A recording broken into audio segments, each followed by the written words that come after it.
నిన్న పిఠాపురం నా నామినేషన్ వేసాం.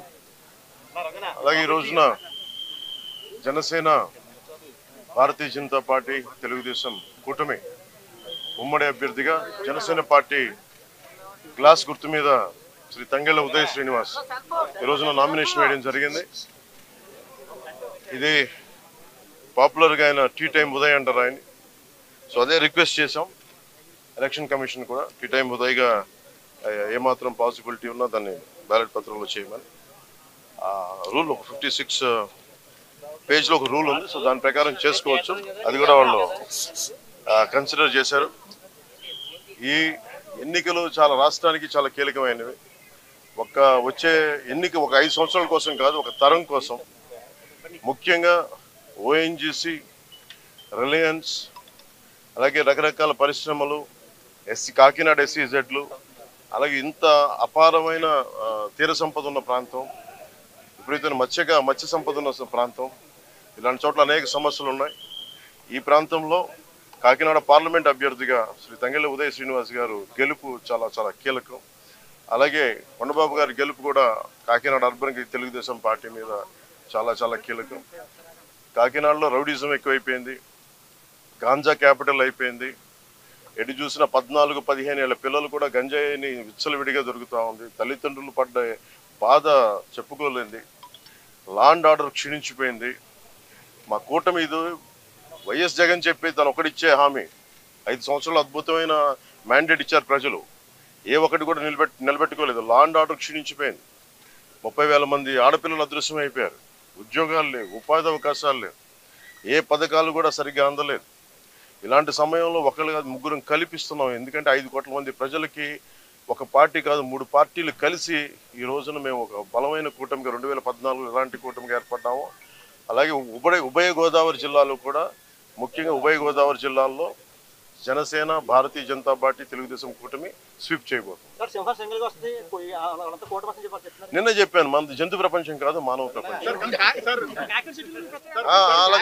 కాకినాడ పార్లమెంట్ సంబంధించి 7 నియోజకవర్గాల్లో మీ ప్రభావం ఎలా ఉంటది?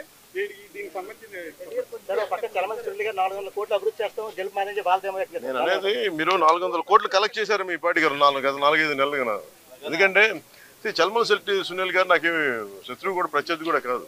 ఆయన రోజు ఏదో ఒక మా ఇళ్లలో, మా బ్రదర్స్ హౌస్లో చూస్తూనే ఉంటారు.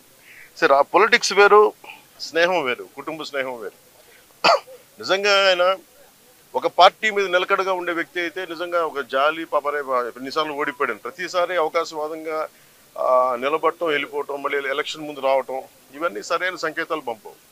ఉదాహరణకి నేను కూడా ఓడిపోగానే నేను పార్టీ మూసేసి మళ్ళీ ఇప్పుడు వస్తే బాగుండదా? అది నమ్ముతారా? అది ఒక దశాబ్దం కింద పడ్డాం, నలిగాం, కింద మీద పడ్డాం, బలం ఉండి కూడా తగ్గించుకొని మరి ఈ రోజున ప్రజలు గెలవడానికి కూటమి ఏర్పాటు చేసుకున్నాం. సో చలమల శెట్టి సునీల్ ఆయన వ్యక్తిగతంగా నాకు బాగా తెలుసు, ఆయన పరిచయం బాగా ఉంది, ఉదయ్ గారికి కూడా ఉంది. కానీ కాకినాడ పార్లమెంటుకి అతను సరైన వ్యక్తి కాదు. ముఖ్యంగా సునీల్ గారు చాలా కీలకమైన ప్రశ్నలు కొన్నిటికి సమాధానం చెప్పాలి. కాపు రిజర్వేషన్ని చీకొట్టింది వైసీపీ పార్టీ. అలాంటి పార్టీని రిప్రజెంట్ చేస్తున్నారు. 27 దళిత పథకాలు తీసేశాడు, దానికి సమాధానం చెప్పాలి. దళితులకు సంబంధించి బీసీలకి 34% నుంచి 24% స్థానిక ఎన్నికల్లో తీసేశాడు, దానికి సమాధానం చెప్పాలి. ఇలా 30,000 మంది ఆడపిల్లలు అదృశ్యం అయిపోయారు, అతను దానికి సమాధానం చెప్పాలి. ఏ సమాధానం చెప్పకుండా కూర్చోబెట్టి నేను వచ్చేసాను, నాకు ఓటేయండి, డబ్బులు ఎక్కువైపోయినాయి, 400 కోట్లు ఖర్చు పెడతాం, 200 కోట్లు ఖర్చు పెడతాం, ఓటుకి 10,000 ఇస్తాం, లేదంటే నాయకుల్ని 10 లక్షలు పెట్టి కొనేస్తామంటే వెళ్ళే నాయకులు ఎవరైనా సరే వాళ్ళకి 10 మంది ఓటర్లు కూడా లేరు. అలాంటి వాళ్ళు కొనుక్కున్నారు. సో మేము కోరుకునేది ఏంటంటే, తంగెళ్ళ ఉదయ్ శ్రీనివాస్ గారు ఒక చాలా దిగువ మధ్యతరగతి కుటుంబం నుంచి వచ్చిన వ్యక్తి. ముఖ్యంగా ఇంజనీరింగ్ చేసిన తర్వాత తన స్వయం శక్తితోటి టీ టైం అనే కాఫీ డే చూసాం, లేదంటే స్టార్ బక్స్ చూసాం, లేదంటే బరిస్టా కాఫీ చూసాం. ఇలాంటివన్నీ టీ లీఫ్ అని మన విదేశాల్లో ఉండే ఈ బ్రాంచెస్కి వెళ్ళిపోయింది. అలాంటి ఫ్రాంచైజ్ మనకు అందుబాటులో ఉండేది తను ఒకటి ఎదుగుదల అంటే యోయోలాగా ఒక కాన్సెప్ట్ క్రియేట్ చేస్తే కొన్ని 10,000 మంది బతకాలి, కోట్లాది సంపాదన రావాలి. సంపాదన అంతా ఒక్కడి దగ్గర కేంద్రీకృతమై అదే అభివృద్ధి అనుకుంటే ఎట్లా?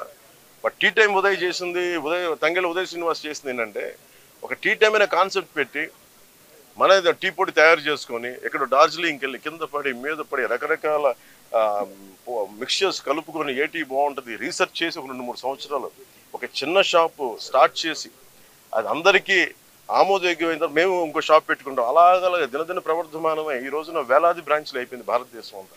తను ఒక్కడే ఎదగడం కాదు, ప్రతి బ్రాంచ్ వల్ల దాదాపు 25,000 మందికి ఈ రోజున ఉపాధి అవకాశాలు లభించింది. అలాగే 8 నుంచి 11,000 మంది ఆడపిల్లలకి వాళ్ళ కాళ్ళ మీద వాళ్ళు నిలబడగలిగే టీ టైమ్ సంపాదన పడలేదు.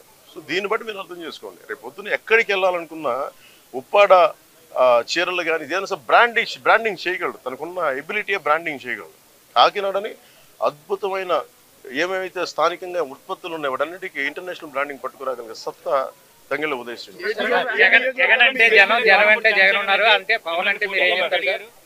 నేను అలాంటి సినిమాలు నేను డైలాగులు చెప్తాను. నేను వస్తే సింగిల్గా వస్తాం, నేను అలా నేను చెప్పను. నేను 10 సంవత్సరాలు నిలబడతానంటే మాట్లాడను, నిలబడి చూపిస్తాను. అలాగే ఓటు చేయలోనే ఇవ్వనంటే నేనేం మాట్లాడను, నిలబడి చూపిస్తాను. మోడీ గారి వ్యాఖ్యలు ఏదైతే చేశారో అవి చాలా సంచలనంగా ఉన్నాయి. ఏమని ఏదైతే రాజస్థాన్ సభలో ఆయన బర్మా సభలో అని చెప్పాను. ఒక్కడే దాని మీ స్టాండ్ సార్. అదే చెప్తున్నాను కదా, జగన్ జైలుకి వెళ్ళడం అది మోడీ గారి గ్యారంటీ. అది బర్మార్ సభలో రాజస్థాన్లో చెప్పారు. ఎవరైనా సరే కరప్షన్ చేసిన వాళ్ళు ఎవరైనా సరే జైలుకి వెళ్ళడం తప్పదు. ముఖ్యంగా 30 కేసులు పైన ఈ రోజున ఆయన కూర్చోబెట్టి ఆయన 30 కేసులు పెట్టుకుని బెయిల్ మీద తిరుగుతున్న వ్యక్తి ముఖ్యమంత్రి అయ్యాడు. ఇది మారాల్సిన సమయం, ముఖ్యంగా మనం మారాల్సిన సమయం అది. మనం కనుక కూర్చోబెట్టి కులమనో మతమనో వర్గమనో ఇలాంటి ఆలోచనలతో వెళ్తే మన భవిష్యత్తు నాశనం అయిపోతుంది. అందుకని కూటమి విజయం కలిగి ఆ కూటమి ఆ మార్పు తీసుకొస్తుంది. జయం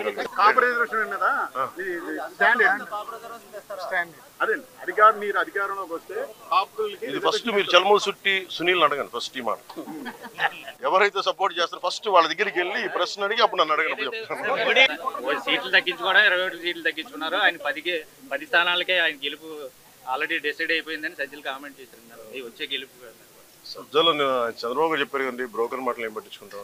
థ్యాంక్ యూ.